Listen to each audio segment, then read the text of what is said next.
Podemos? Então convido a todos para a leitura da palavra do Senhor esta noite, Êxodo capítulo 2, versículos 1 a 10, que dizem assim: Foi-se um homem da casa de Levi e casou com uma filha de Levi. A mulher concebeu e deu à luz um filho. Vendo que ele era formoso, escondeu-o 3 meses. Não podendo, porém, escondê-lo por mais tempo, tomou um cesto de juncos e o revestiu de betume e piche. Então pôs nele o menino e o largou entre os juncos à beira do rio. Sua irmã postou-se de longe para saber o que lhe havia de acontecer. A filha de Faraó desceu para se lavar no rio, e as suas donzelas passeavam pela beira do rio. Ela viu o cesto no meio do junco, e enviou a sua criada e o tomou. Abrindo-o, viu o menino. Ele chorava, e ela teve compaixão dele. Disse: Este é menino dos hebreus. Então disse sua irmã à filha de Faraó: Queres que eu vá chamar uma ama dentre as hebreias que cria este menino para ti? Respondeu-lhe a filha de Faraó: Vai. Foi, pois, a moça e chamou a mãe do menino.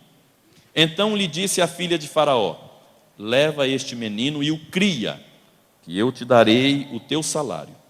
A mulher tomou o menino e o criou. Sendo o menino já grande, ela o trouxe à filha de Faraó, a qual o adotou. Ela lhe pôs o nome de Moisés e disse: Das águas o tirei. Quem recebe esta palavra com amor e temor, diga amém. Não feche sua Bíblia, por favor, ou não saia do aplicativo aí, que você está com o texto, por favor. Nós estamos em Êxodo. Na minha igreja, tem um irmão muito simplesinho. Toda igreja tem um irmão simplesinho. Aqui é quem? Você? Na minha igreja tem um irmão muito simplesinho. E ele foi convidado a dar uma palavra nesse livro aqui. Ele abriu nesse livro e disse assim, muito simplesinho. Ele falou: Irmãos, nós vamos ler em Êxodo. Só que na minha igreja tem um irmão sabe tudo. Toda igreja tem um irmão sabe tudo. Aqui não é você, né? Quando o irmãozinho simples disse assim: Vamos ler em Êxodo, o sabe tudo falou: Amado, é Éxodo. Então nós estamos aqui em Éxodo. Você lembra que esta palavra Êxodo, ela é quase que um verbo, né? É uma coisa de saída, é um êxodo, saída, etc. Então, você deve se lembrar que Gênesis é o começo de tudo. Gênesis termina com a ida de Israel para o Egito, e Êxodo termina com a saída de Israel do Egito. Só para a gente recapitular, eu sei que você se lembra, mas para a gente ir caminhando no raciocínio, a história de Israel no Egito começou com uma pessoa, José, filho de Jacó. Jacó teve o nome mudado para Israel, você deve se lembrar, naquela luta com Deus, etc. Jacó tem um negócio interessante, porque Jacó tinha 3 pessoas dentro dele.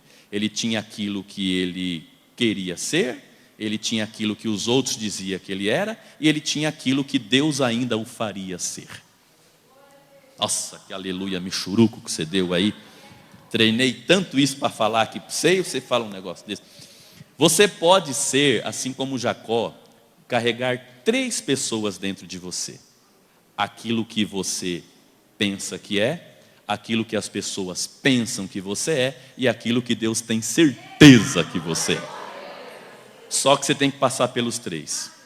O detalhe é esse. Você tem a fase de achar que é, você tem a fase dos outros acharem que você é, e tem a fase de Deus falar: nenhum dos dois, é Israel. Não é nem Esaú, nem Jacó, é Israel. E um outro detalhezinho, depois você prega sobre isso aí em outro culto, pastora Renata, mas um outro detalhezinho é que para sair um Israel tem que quebrar a coxa, né, irmão? Bom, então Israel, Jacó se torna Israel, ele vai ter 13 filhos, 12 rapazes e uma moça. Entre esses filhos tem o José, perseguidinho, que você conhece, problema com os irmãos, etc, etc, e ele acaba indo parar no Egito. Muito bem. Nas escolas teológicas, nos cultos de ensino, nas rodinhas pós-culto, a gente fica discutindo. Mas e aí, quem levou José para o Egito? Foram os irmãos que venderam? Aí entra o irmão sabe tudo, fala, não, foram os midianitas que compraram. Não, mas lá no texto do capítulo 39 diz que é os ismaelitas que vendem. Como é que é? Midianitas pega, revende para os ismaelitas, Potifar recompra. Gente, vamos parar com a discussão. José resolve, José responde. Quando ele se torna governador, que seus irmãos vêm comprar alimento, ele responde, ele diz, Deus me enviou antes de vocês. Pronto, foi Deus. Então, as coisas que acontecem na nossa vida, algumas coisas a gente precisa entender, não ficar procurando culpado e dar a glória a Deus. Foi Ele que fez, é Ele que quis assim, é Ele que amassou, é Ele que triturou, é Ele que moldou, é Ele que colocou. José chega lá, cresce lá, se torna o governador do Egito. A Bíblia diz que quando José se torna governador do Egito, ele manda buscar toda a sua família da terra de Canaã. Tipo assim, imagine que você receba uma proposta, vá para o Canadá, para a Holanda, de repente você recebe uma proposta e vai embora para... Fala você, se Deus te quiser levar para algum lugar, para onde você daria a dica? Deus me leve, fala pela fé. Paris. Ele fala, Paris. Cida do Norte. Aí, suponha que você vai para a Holanda, para a Inglaterra, e aí você enriquece lá. Fala amém. Fala amém. Recebe proposta de trabalho, faz vários cursos, doutorado, pós-doutorado, licenciatura, e ganha muito dinheiro. E aí o que você faz quando você fica rico? Manda buscar seus parentes no Brasil. A irmã ali atrás fez assim. Melhor não, né? Mas foi o que José fez, ele manda trazer sua parentela. Existem dois textos, um texto diz que a família de Jacó, de Israel, que sobe para o Egito, são 66 pessoas. E tem outro texto que diz que são 70. A Bíblia errou por 4? Não, é que um texto diz, subiram para o Egito, 66. E o outro texto diz, começou a história com 70. Por quê, irmãos? Subiram 66, mas José já estava lá, 67. José era casado, José teve 2 filhos. A Bíblia nunca erra. Começa assim a história lá. Mais ou menos 70 pessoas. Eles encheram a terra do Egito. Eram amigos de Faraó, amigos do rei. E encheram a terra do Egito. A Bíblia diz no capítulo 1, acompanhe comigo aí, versículo 6, que faleceu José, seus irmãos, toda aquela geração, e levanta um novo faraó, um novo rei sobre o Egito, que não conheceu a história, também não fez questão de conhecer, e ele começa a perseguir o povo de Israel. Quem entendeu até aqui, diga amém. Começou bem bonita a história lá, e agora vira uma perseguição, e eles acabam se tornando um povo meio que escravos ali. No capítulo 1, versículo de número 9, diz que Faraó disse assim, Israel é um povo mais numeroso e mais forte que nós. Isso aqui é interessante. Por que é interessante? Porque não é Israel que está dizendo, somos mais fortes do que o Egito. Não é o Deus de Israel que está dizendo, somos mais fortes do que o Egito. É o rei do Egito que está dizendo, eles são mais fortes do que nós. Aí no versículo de número 10, ele dá uma dica. Ele diz, imagine se esse povo se unir, e se unir de repente com nossos adversários, estamos lascados na mão deles. Olha que interessante, que coisa linda. Quem está dizendo que Israel é mais forte é o inimigo de Israel. Você não captou, né? Não é Deus que está dizendo Israel é mais forte. Não é Israel que está dizendo somos mais fortes. É o inimigo de Israel que está dizendo eles são mais fortes. Mas aí o inimigo de Israel também dá uma dica. Eles só não fazem nada porque não conseguem se unir. Fica aí a mensagem. Pois bem, ele tem uma ideia. Ele vai ter 2 planos. O primeiro, vamos fazer o seguinte. Vamos colocar esse povo para trabalhar em serviço pesado e eles não vão se multiplicar. Como é que eu vou explicar isso aqui, tendo adolescentes na plateia? Vamos fazê-los trabalhar muito que eles não vão se multiplicar. A ideia de Faraó era, se o homem trabalhar o dia inteiro produzindo tijolo, se a mulher trabalhar o dia inteiro na roça, à noite, eles vão só dormir. Mas pastora Nádia, com crente não tem isso não. Porque o versículo 12 diz, quanto mais afligiam, mais Israel se multiplicava. Eita glória! Parece engraçado, mas erga a tua mão que eu quero te entregar uma palavra nesse texto aqui. Ninguém vai te impedir de gerar. No tempo de aflição você vai ter novas ideias, novos projetos, novos sonhos. Ninguém impede Israel de gerar. Eu vou ler para você dar um glória. Leve para a tua vida. Quanto mais afligidos, mais se multiplicavam, mais cresciam. Eita glória! Então Faraó vai ter uma segunda ideia. Qual a segunda ideia? O primeiro plano não deu certo. Já que nós não conseguimos impedi-los de gerar, levanta a mão, levanta a mão. Ninguém vai te impedir de gerar. Ninguém vai te impedir de gerar. Aí Faraó pensa, já que não conseguimos impedi-los de gerar, vamos matar o que eles gerarem na raiz. Raiz. Vamos matar no nascimento. Então Faraó tem a seguinte ideia: infiltra parteiras. Israel é um povo escravo, depende da mão de obra, ou melhor dizendo, da saúde do Egito. Como nós. Não somos daqui, dependemos. Entendeu ou não? Ele infiltra parteiras e vai dizer o seguinte: nasceu menininho, vocês matam no parto. Então preste atenção, gente. O parto para a mulher é o momento de maior intimidade aberta que ela tem. Sim ou não? É o momento em que a mulher abre sua intimidade. A parteira tinha que fazer o seguinte, mano. Nasceu, ela vir no pescocinho e... ai, nasceu morto. Pegou ou não? É para matar se nascer menininho. Qual a ideia de Faraó? Pergunte aí, qual a ideia? Se deixar viver só as meninas e matar os menininhos, vocês são inteligentes e adultos, não vai ter reprodução, não vai ter o machinho reprodutor, ok? Vai ter só meninas hebreias no Egito. Ideia de Faraó: daqui a alguns anos vamos ter uma geração de mulheres que vai ser mais fácil dominá-las. Tonto do Faraó, entende de tanta coisa, mas de mulher, Faraó não entendia. Dominar a mulher? Faraó, tu não manja não, você vai conhecer uma tal de Joquebede já, filho. Mas a ideia de Faraó era ter uma geração de meninas, de moças, de mulheres, mistura daqui a pouco com os nossos rapazes e destruímos a nação.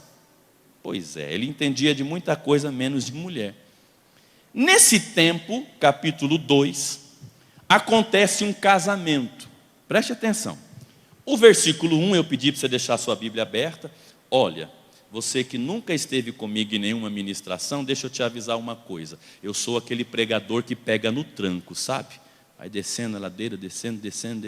Só que se você não prestar atenção nessa parte chata agora de muita explicação, lá no final teu irmão vai estar no manto e você o quê? Oi, não entendi. Perdeu porque a mensagem estava lá no começo. Se liga. Neste capítulo 2, versículo 1, diz que neste tempo acontece um casamento. Capítulo 2, versículo 1. Foi-se um rapaz da tribo de Levi e se casou-se com uma moça da tribo de Levi. O texto diz assim, um homem da casa de Levi casou com uma filha de Levi. Levitas. Pegou ou não? Da mesma tribo, a tribo de Levi. Se casam. No capítulo 6, versículo 20, vai dar o grau de parentesco desses dois, pastora Nádia. Versículo 20 do capítulo 6, diz que o nome do rapaz é Anrão. Ele vai casar com uma moça que chama Joquebede, mas tem uma coisa que você não sabia, ou melhor dizendo, você não lembrava. Anrão casou com sua tia. A irmã ali atrás fez assim. Pois é, o cara casou com a tia. Depois você conversa aí com o pessoal da escola bíblica sobre isso. Mas ele casou com a tia, o Anrão, tem um N antes. Anrão se casa com Joquebede, que era sua tia. Eles vão ter 2 filhos. Preste atenção. Eles vão ter Miriam e eles vão ter Arão. Anrão é o pai, Arão é o filho. Então ele vai ter Miriam e vai ter Arão. Preste atenção no capítulo 7. Vem aí comigo. Capítulo 7, versículo 7. 7:7. Tem uma informação aí que é importante para nós. Quem está no capítulo 7, versículo 7? Era Moisés da idade de 80 anos e Arão de 83 quando falaram a Faraó. Por que esse versículo é importante? Porque mostra a diferença de idade entre Arão e Moisés. Quem é mais velho aqui entre os dois? Arão. Quantos anos de diferença? 3. Ok? Só que no capítulo 2, vamos voltar. Capítulo 2, versículo de número 4, diz que, vai falar aqui do nascimento do último filho, e no versículo 4 vai falar de uma irmã. Quem pegou? Uma irmã. E no versículo de número 8, irmão, vai dizer assim, como a Bíblia se refere a ela. Respondeu-lhe a filha de Faraó, foi, pois, a moça. Opa, isso é importante. Quer dizer que nesta casa o primogênito não é um menino, é uma menina. Então nós temos Miriam, moça. Nós temos Arão, e 3 anos depois ela vai engravidar de Moisés. Quem entendeu a família? Vamos aqui fazer a família? Arão casa com a tia. Os dois têm Miriam e Arão. Se liga. Quando sai o decreto, ele já tem uma adolescentezinha e um menininho. Joquebede senta com Arão na quina da cama e fala, estamos de boa. Por quê? Nossa filha escapou do decreto. É uma menina, já é uma moça. Nosso filhinho também escapou, tem 3 anos.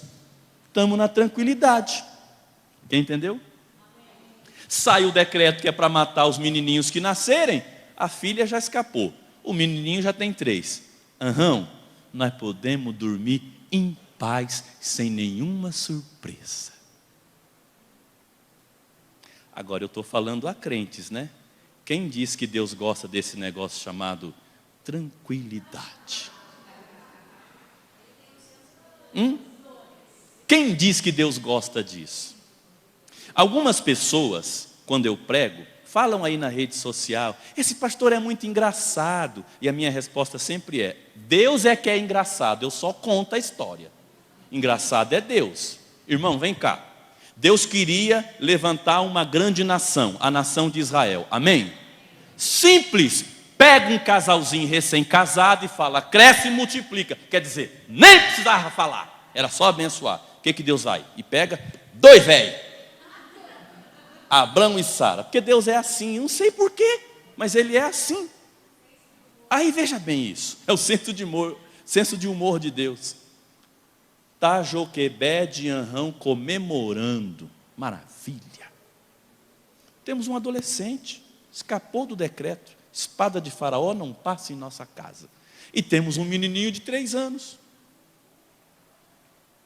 Um belo dia, a Quebedinha sai do quarto assim, ai, Arão, estou com uma dor nas cadeiras. Bom dia, amor. Nossa, que perfume você está usando. Ai, Arão, estou com a vontade de comer abacate com... Porque eu fiz uma pesquisa que desejo de mulher grávida tem a ver com a condição financeira do esposo. A mãe do filho do Neymar não tem vontade de comer Bombril, não. Não tem, duvido. Agora você ficou grávida? Eu tenho uma amiga que ficou grávida, ela pegava açúcar, misturava com areia, que era gostoso. E o legal é que faz o marido rodar a cidade, né? Atrás de um coco que tem que ter a cor não sei o quê. A Quebedinha sai e fala, não estou gostando da minha comida. Não estou gostando do perfume. E o Arão olha para a Quebedinha, põe a mão no queixo e fala, não é o que eu estou pensando não, né? Irmãos, vamos lembrar, não tem uma ginecologia avançada. Não era fácil saber assim. São os sintomas que elas iam percebendo. E de repente ela fala, Arão, meu bem, tranquilidade já era. É lindo como Deus quebra nossas tranquilidades. É lindo. Desculpe a expressão que eu vou usar, se é maduro para ouvir, o pessoal que está acompanhando em casa, seja maduro também, se não for, aí já não é controle nosso. Mas ouça uma coisa, tem hora que Deus brinca com a nossa cara. Ele olha e fala, vou bagunçar esse trem aqui. Está muito de boa. Vocês lembram do profeta Elias, 1 Reis capítulo 17? Vai para o ribeiro de Querite. Ele foi. Eu vou mandar corvo para te sustentar. O corvo foi. Eu vou mandar pão e carne de manhã e à tarde. Tinha pão e carne de manhã e à tarde. Aí a Bíblia diz que sem aviso, está lá no capítulo 17, 1 Reis, o ribeiro secou. Oxe, mas não foi tu que me mandou para cá? Foi, mas o ribeiro secou. Aí ele fala, vai para Sarepta que eu já falei com a viúva para te sustentar. Como é que a viúva vai sustentar o profeta? Ele chega lá e ela fala, eu não tenho nada em casa, só um pouquinho de farinha, azeite, estou catando uns gravetinhos para fazer lenha. Aí ele profetiza sobre ela, não vai faltar azeite, não vai faltar farinha, e a Bíblia diz que enquanto Elias ficou na casa dela, não faltou nada. Aí eu pergunto, Deus é muito engraçado, ele mandou Elias para lá, para a viúva sustentar ele, mas quem sustentou foi Elias. Olha que coisa linda, Deus é engraçado. Aí a Quebedinha fala, ai, aham. Deu ruim. Irmãos, isso aqui me choca. Por quê? Porque Deus não gosta de melhor momento. Eu queria que você entendesse isso. Com Deus não tem esse negócio de é o melhor momento para. Não, com Deus não tem. Deus ama uma coisa chamada caos. O negócio está bagunçado, Deus fala, cheguei! Eu me lembro de estar no hospital, no tempo da pandemia, eu servi as pessoas como Uber, e eu fui levar alguém no hospital. Me sentei e fiquei esperando porque era o combinado. Sentou uma pessoa do meu lado, ela fazia assim, ela falava, disse que acabou tudo, meu marido, disse que vai morrer. E eu quieto, não tem nada a ver comigo, não conheço a pessoa. Do nada ela fala assim, só um milagre. Falei, agora tem a ver comigo, eu sou pastor. Deus é assim, irmão, quando você diz só um milagre, ele fala, chamou por mim aí? Deus, está tudo bagunçado. Ouvi meu nome. Deus gosta de entrar no meio do caos e estabelecer seus planos. Por que eu estou dizendo isso, irmãos? Pior momento para uma mulher hebreia engravidar é este, sim ou não? Gente do céu, as mulheres tinham que se cuidar aqui, Quebedinha. Como é que você deixa escapulir, filha? Era para dar um tempo, meu filho. Mas aí a gente volta lá para aquele versículo engraçado. Quanto mais afligiam, mais eles se multiplicavam. Ninguém se guardou não, irmão. Ninguém não sei se você está entendendo. Vai nascer, se nascer menininho, vai morrer. Então vamos se cuidar. Aqui se cuidar o quê? Nós vamos continuar fazendo o que a gente faz. Nós vamos continuar adorando do jeito que a gente adora. Nós vamos continuar servindo do jeito que a gente serve. Porque no pior momento Deus pode fazer coisas lindas. Você sabia que isso tem muito a ver com o contexto que a gente está vivendo? Empresta meu celular aí, esposa. Que eu anotei umas coisas aqui. Para eu não errar, eu vou ler para você. Escuta isso aqui. Vê se tem a ver com o nosso contexto atual. Eu tenho um grupo no WhatsApp que só tem eu. Aí as coisas que Deus me fala, eu falo comigo. Para eu não esquecer. Olha lá. Você pega um amigo e faz um grupo, você e ele. Depois você tira o amigo, fica só você. Aí você fica colocando pregação. Não precisa mais, a esposa está falando, ela é mais adiantada. Ouça isso aqui. Ouça, por favor. Segundo o IBGE, 10% da juventude brasileira é drogada. De cada 10 rapazes e moças que você conhece, um já usa drogas. Segundo o IPEA, 23% dos jovens brasileiros não querem nem estudar, nem trabalhar. 62% dos jovens brasileiros sonham em ir embora do país. Uma pesquisa da Motorola afirma que um grande número de jovens de 16 a 20 anos de idade colocaram numa pesquisa como seu melhor amigo o celular.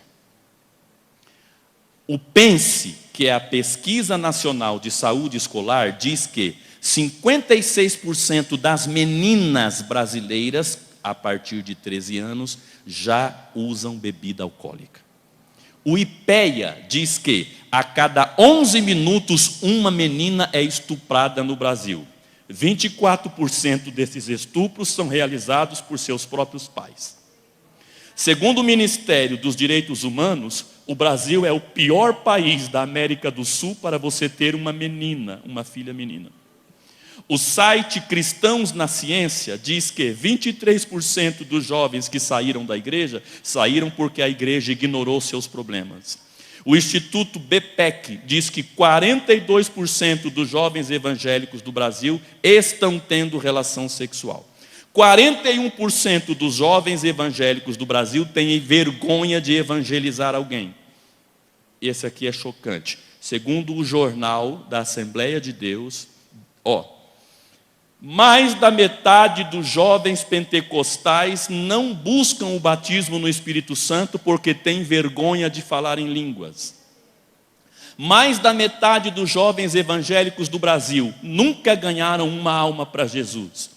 E o Instituto Barna Group diz: 59% dos jovens que estão na igreja vão se desviar. Por que eu estou te mostrando isso? Porque eu acabei de ler para você Êxodo 2. É o pior momento para ter uma criança. Pastora Renata, é o pior momento para fundar uma igreja. É o pior momento para iniciar um ministério. As pessoas não querem compromisso, as pessoas não querem amar Jesus, a mensagem não pode ser um pouquinho forte que as pessoas abandonam. Melhor não mexer com igreja, melhor não mexer com início de ministério não. Mas aí o texto vem aqui e diz o quê? Ela concebeu. Aleluia. Levanta a mão assim, coloca uma assim no seu ventre. Isso é espiritual para entender, né? Levanta a mão e diz assim: é na crise, é no pior momento. Olha assim para quem está ao seu lado e diga: fazer o que? Eu concebi. Eu concebi. Eu concebi. Quem pode dar um grito aí dizendo: eu concebi? Aleluia! Brotou, filho!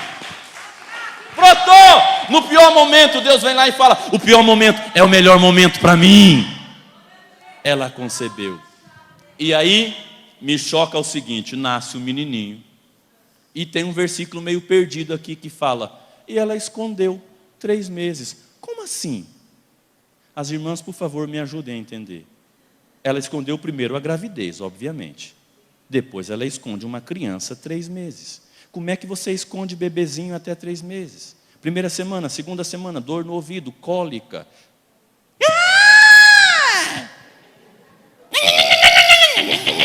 Como é que esconde?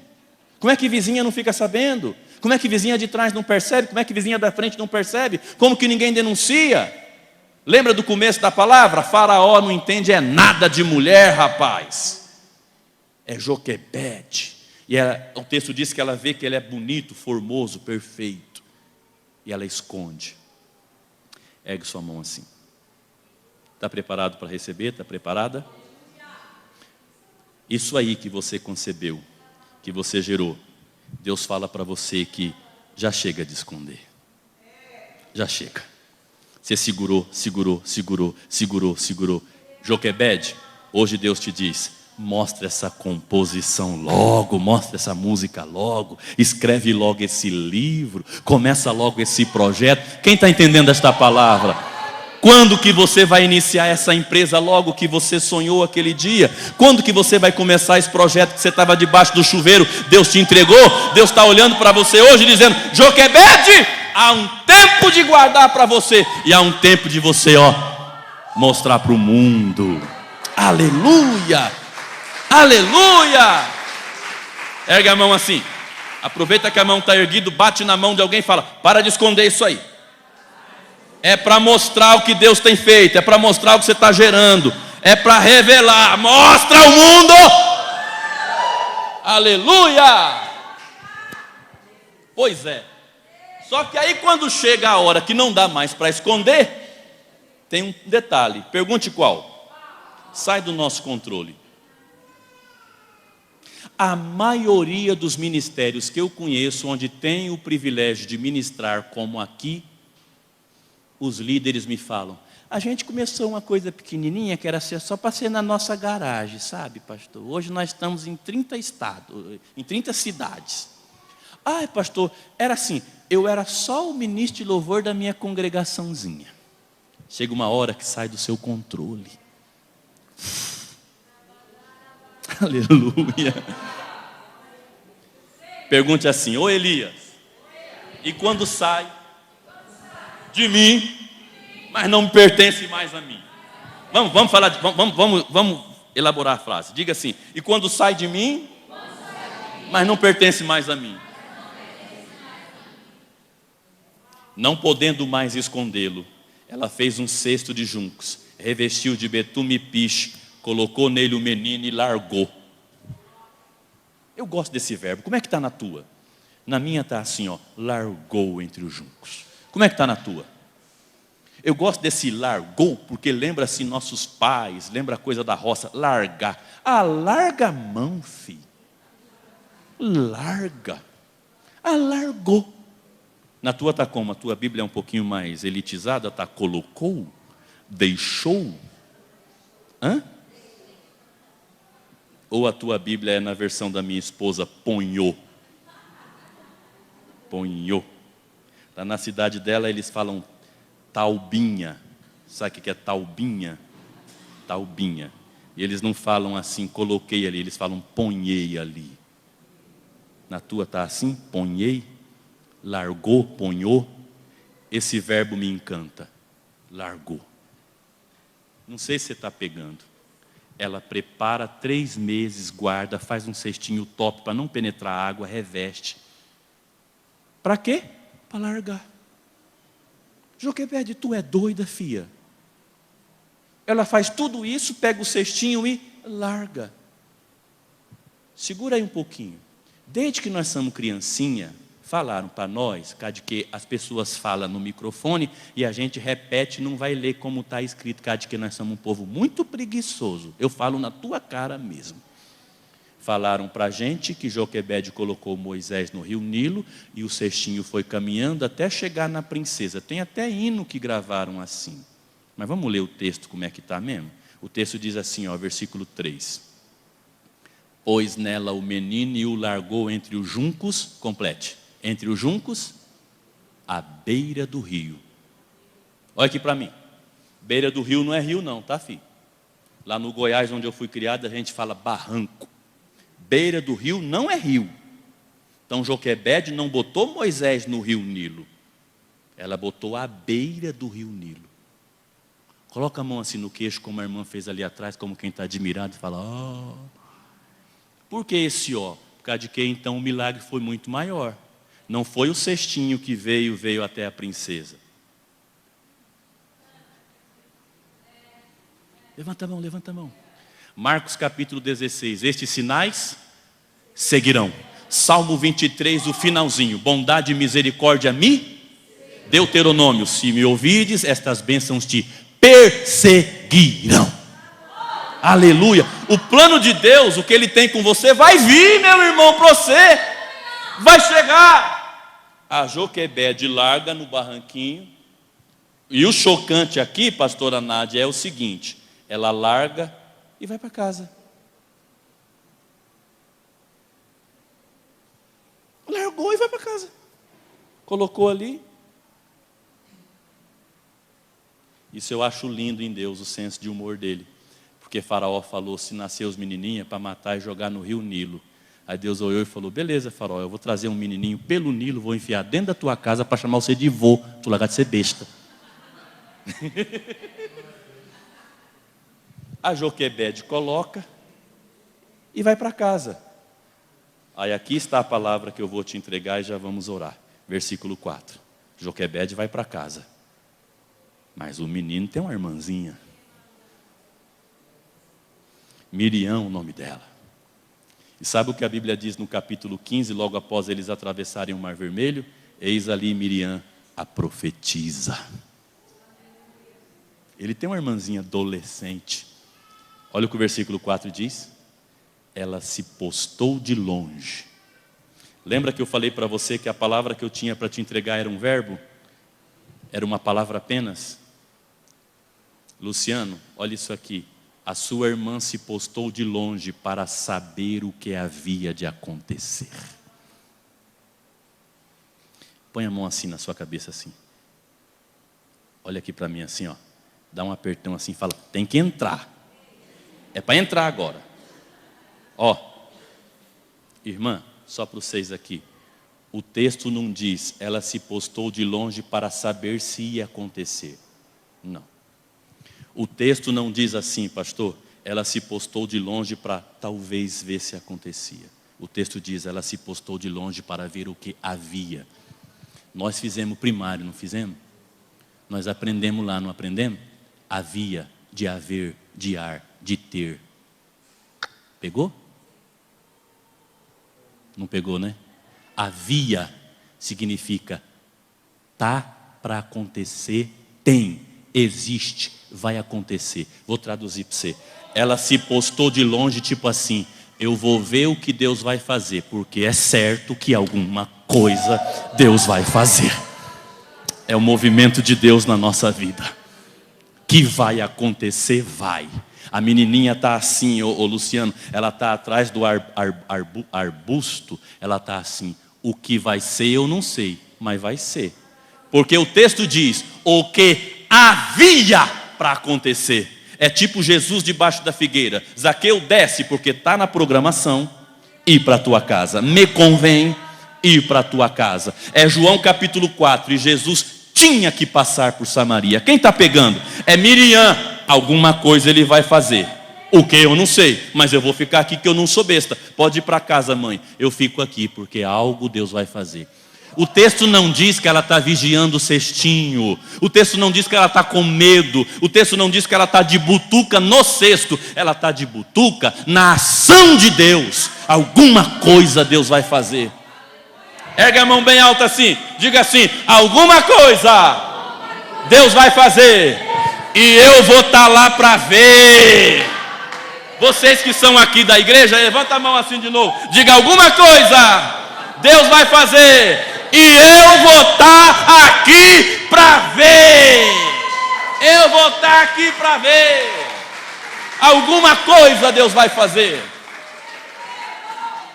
Irmão, em nome de Jesus, façamos um compromisso em 2024. Não entre mais na rede social da tua igreja para ver quem prega no culto hoje, quem ministra o louvor hoje. Não. Vem para a igreja pensando, o que será que Deus vai fazer hoje lá? O que será que Deus vai fazer? Repita comigo, que este seja o meu primeiro pensamento ao levantar da cama. Qual será o pensamento? Deus, o que tu vai fazer hoje? O que Deus vai fazer hoje? Porque alguma coisa Deus vai fazer. Eu pergunto e você vai responder com a frase. Qual é a frase? Alguma coisa Deus vai fazer. 1, 2, 3. Sua vida empresarial em 2024.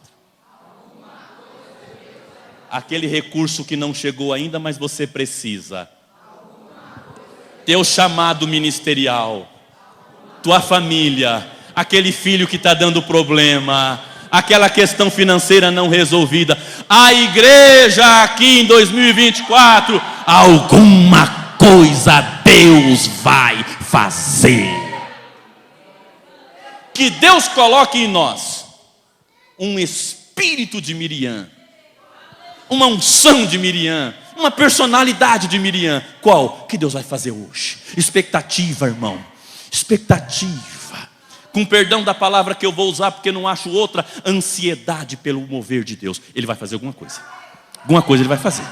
Ele vai fazer alguma coisa. Hoje, ao retornar para casa, dentro do carro mesmo, você vai dizer para tua esposa, para teu marido, amor, sabe aquela situação?